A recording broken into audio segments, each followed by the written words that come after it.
اللہ کی قسم یہ 12 ربیع الاول نبی علیہ السلام کی وفات کا دن ہے، تاریخ پیدائش نہیں ہے۔ یہ آپ کو دھوکہ دیا جا رہا ہے۔ نبی علیہ السلام کے اس مذاق سے توبہ کر لو یار، دشمن سے دشمن بھی وفات پہ خوشیاں نہیں کیا کرتے۔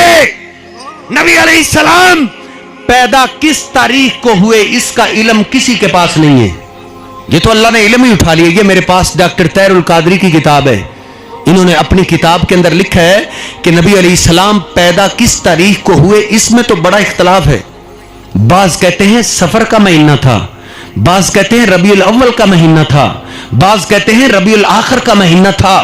اس کتاب میں جادو وہ سچ چر کے بولے یہ تمہاری کتاب ہے۔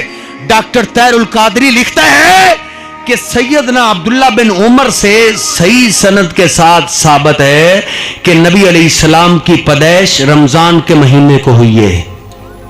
یہ کتاب میرے ہاتھ میں ہے، تمہارے اپنے مکتبے نے چھاپی ہے، تمہارے اپنے علامے کی کتاب ہے۔ اور آگے کیا لکھتا ہے؟ کہتا ہے غریب تر قول اس کا ہے جس نے کہا نبی علیہ السلام یوم عاشورہ کو 10 محرم کو پیدا ہوئے ہیں۔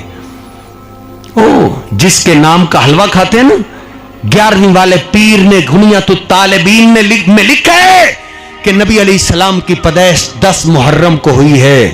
میں کہتا ہوں اللہ رب العزت نے یہ علم ہی اٹھا لیا، کسی کو کوئی پتہ نہیں نبی علیہ السلام پیدا کب۔ ہاں وفات کا سب کو پتہ ہے کہ نبی علیہ السلام یہ اپنے بزرگوں سے پوچھے جن کی 70 80 85 سال عمر ہے، ان سے پوچھو۔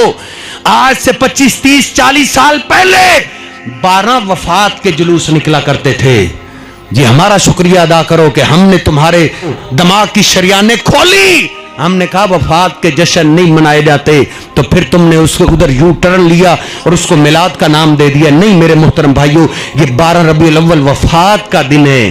یہ نبی علیہ السلام کے صحابہ پہ غم لے کے آیا تھا۔